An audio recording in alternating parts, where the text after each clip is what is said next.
I cannot wait to see you as the door opens and Craig walks me down to you. I am so incredibly thankful to you and to all of our family who set everything up so we could have this stress-free day, and I am so blessed God brought you into my life. You are my best friend, my rock, and I think you know me better than I know myself most days. I promise to always wake up and choose to show you love every day. I promise to say sorry. I promise to try not to steal all the covers, and more importantly, to promise never giving up on us. Love always, your wife.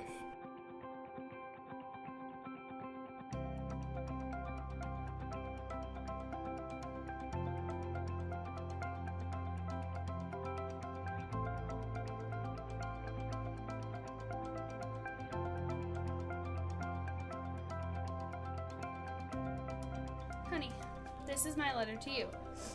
I love you. This past year has been busy with all of our achievements, and I have enjoyed all of it because of the lovely woman God created you to be. I'm so very, very proud of us together and how well we work together as a team. I am proud of the beautiful child of God that I have been blessed with protecting and taking care of my life. I feel blessed on how much love and support every day you demonstrate to me. I'm very excited to see what God has in store for us, in addition to what the gender and the new baby will be. We'll find out really soon. Today is just another day. Our wedding day. Wait, we're already married. None of our accomplishments this year would have been possible without your love and everlasting daily patience. Of course, and our relationship before the Lord. I love you and adore you, and let's have some fun.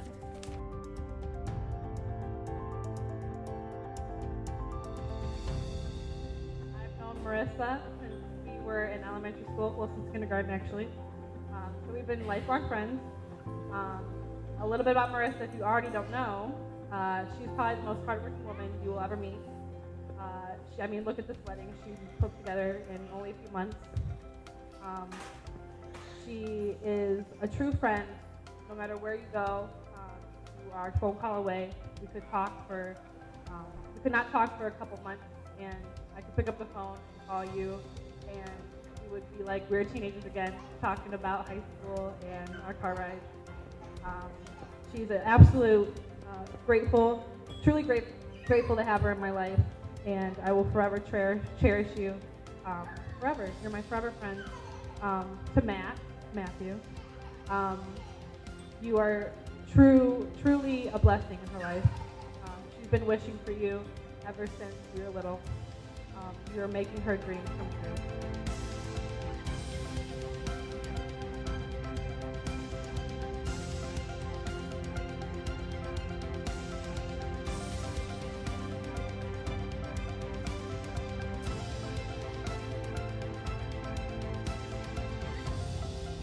Matthew is my brother-in-law now. We've been in a relationship, I guess, for 6 years going on. So that's something. I love reminiscing on our relationship and how that began because I think that was kind of a funny beginning. All that Katie really had told me about her brothers was very minimal. She had 2 Marine brothers. She showed me pictures. They were all straight-faced. Matthew was bulked up. I really didn't know how to react, to be honest. And so the first time I know that we met, I went to Tony and Rose's old house and was introduced to more family than I think I was ready for. But Matthew specifically, I remember having a conversation. I know as Katie's older brother, you have to be the protector. And I appreciate that. I remember it, trust me. Yeah, I remember that. So I remember you being a protector, and I felt like I was trying to do a good job of being a good boyfriend, asking good questions, getting to know Matthew, but I think you were trying to intimidate me, I think was the plan, at least. But I just remember asking a lot of pointed questions to you about, what do you do, or life in general. Some of them were open-ended questions, and I think the most I got out of you was a yes, a no, or just a blank stare. So with that, I couldn't tell, I think, at first if there was a hearing problem, or, which I know is kind of the case, so, but yeah, sorry man, that just didn't work. But anyways, I think what I've realized from that day forward was Matthew just doesn't have a mean or intimidating bone in his body. And I mean that as a compliment. I hope you know. You have such a kind and giving heart. I gotta read this part just so you know, because I'm gonna make it through. We'll see. You have such a kind and giving heart to those around you. Man, you care about your family and friends dearly, so much so that you're late to everything. I think that's just because you're so focused on giving the people who you're surrounded by. I'm honestly not sure if you've met a stranger. I feel like you can just make friends with just about anybody. I personally want to thank you for the joy, laughter, the happiness that you brought to Katie and I's lives. I can't even count how many times I've laughed when we're around for good and bad reasons. But really, being oldest in my family, I've never had an older biological brother, but I feel so blessed that God has given me an older brother than you. So I want you to know that. But to anyone in Marissa's family who hasn't had the honor of meeting Matthew yet, you'll quickly realize the joy that he carries within him and just how perfect he is for Marissa. So anyways, past that stuff. To get back to our story, this was just the beginning of Matthew and I's relationship. And since our beginning, our entire family has been walking with Matthew through life in what seemed to be a long journey to find a wife. Then a few years ago, Marissa suddenly entered Matthew's life. At least it felt sudden to me. From the very first day you've been around Marissa, you've just been such a gift to our family. As you continue on this journey with one another, I want to encourage you, give you guys some advice. Now I realize Katie and I have only been married 3 years, so what do we really know? But honestly, you asked me to do this, so you're going to have to do what you got. I want to talk to you both about a verse in the Bible. We often hear about the ceremonies like this. Actually, the concept, the characteristics of love that are described in it are written on this plaque as you walked in, so I thought it was pretty cool. What I want you both to picture in this verse from 1 Corinthians 13 is not just a charge for the love you two should have for one another, but recognizes the characteristics of the love that God first has for you. So let's read it. 1 Corinthians 13, 4-7. Love is patient, love is kind. It does not envy, it does not boast, it is not proud, it does not dishonor others, it is not self-seeking, it is not easily angered, it keeps no record of wrongs. Love does not delight in evil, but rejoices with the truth. It always protects, always trusts, always hopes, and always perseveres. Which I feel like is a strong feat to really hold yourself to, but I think the only perfect example of this real, authentic love lived out is found in the life of Jesus. And this love is shown for us as he died on the cross for our sins, as you guys know. So what that means is that this love is only possible for one another in marriage when we first learn to receive it from God. It's a concept I've been learning a lot about receiving recently. This journey of trying to receive that and walking with God is described in Psalm 23, pretty popular verse. As this passage describes how God will walk with us through every season of life, good and bad. He'll provide for us no matter what, even in the crazy seasons you guys have going on right now. And in the end, our cup will overflow with the love of God. I just love that imagery. So it's in this walk with God that we learn to be dependent on him alone to receive love. So Matthew and Marissa, when you really start to live this out, it doesn't matter how many times Matthew forgets something or how many times Marissa bosses you around. You can be satisfied with the love of God alone. When this happens, love that is patient and humble, love that is selfless, that keeps no record of wrong, that protects, trusts, hopes, and perseveres,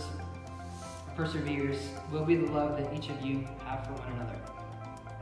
That's a foundation for a great marriage with one another. One that lasts, one that's strong, one that's healthy. God must be the center of who you are as a couple, as individuals, as future parents, really every facet of who you guys are.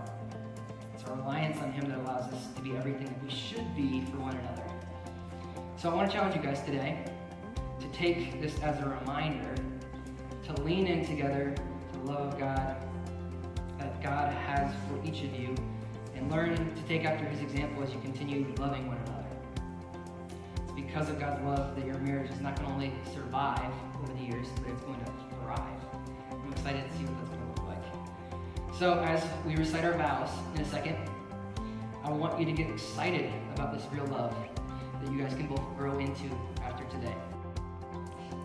I, Matthew, take you, Marissa, to be my wife, to have and to hold from this day forward, for better or for worse, for richer and for poorer, in sickness and in health, to love and to cherish, from this day forward until death do us part. I, Marissa, take you, Matthew, to be my husband, to have and to hold from this day forward, for better and for worse, for richer and for poorer, in sickness and in health.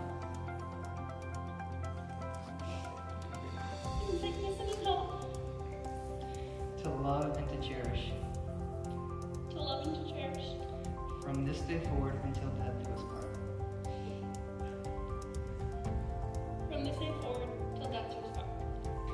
It's now my honor to once again pronounce you husband and wife. Matthew, you may kiss your bride.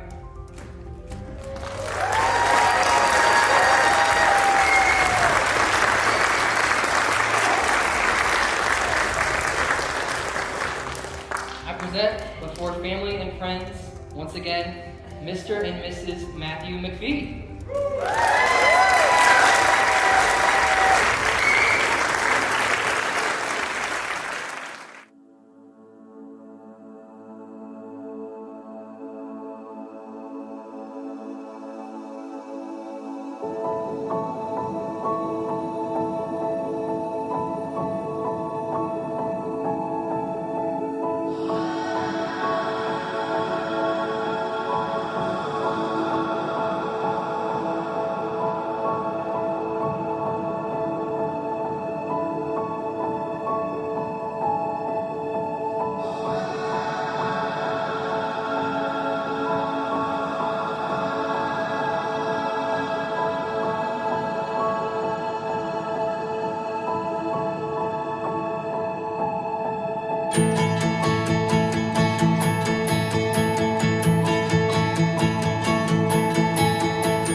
Matthew the day I was born.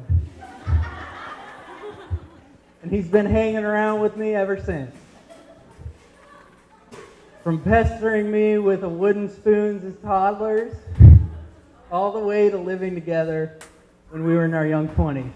Marissa, when I met you, I thought, gee, this isn't going to work. She's way too structured for him. And then I got to see you adapt to him. And now, the Matthew that I once knew that was always late is now a Matthew and Marissa that is always late.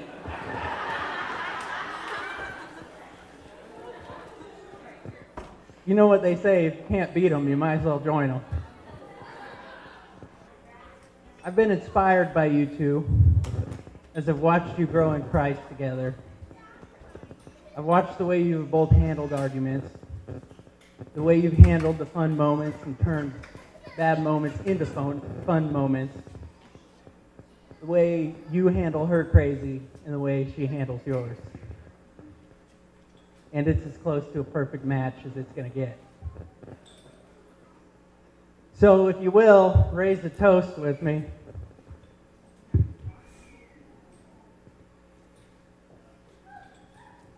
Marissa, I know Matthew's loyal to family. And now you are each other's family. And I know he'll treat you well, and I've seen he's already become a better man with you. You two were meant for each other, so cheers to the happy new couple. For those that don't know me, I'm Marissa's dad, at least dad number one. Dad number two is around here somewhere as well, but I don't see him. There he is. And I've been really lucky to have him help take care of my daughter all these years while I've been gone. So thank you, Craig.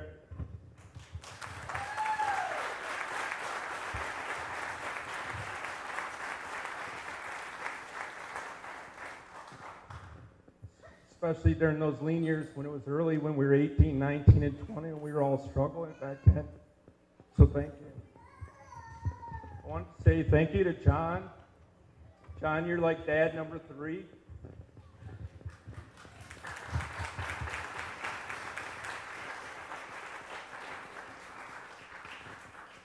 John's been a real good friend to the family, lived across the street, and they rented a house for him for almost 20 years. And you've been more than family, and like I said, probably dad number three. And we really appreciate it, John. For my side of the family, I just want to say thanks for making the time to come out from Florida, Mom. My sister Heather coming in. I know it's hard to take time away from work and travel in. Aunt Debbie, Tim, your sister, and I'm going to miss a bunch of other people, but again, I just want to say thank you to come in and making this day special for us, and specifically, more importantly, for Marissa and Matthew.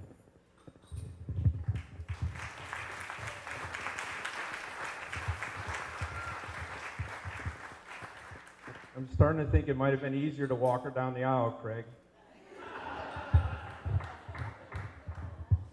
So for those that don't know me, I usually don't get too emotional, so I apologize for that. But I did want to say it was really nice meeting you this morning, Tony.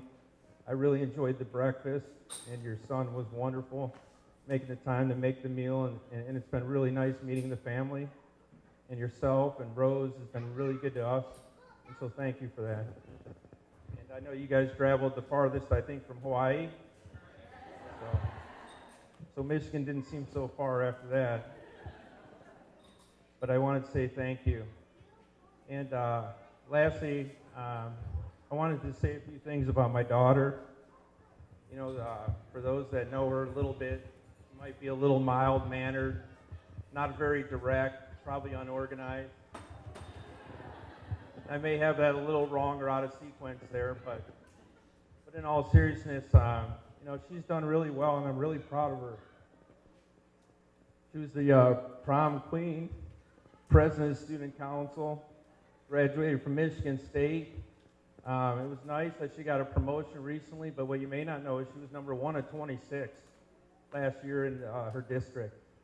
So I'm really proud of you.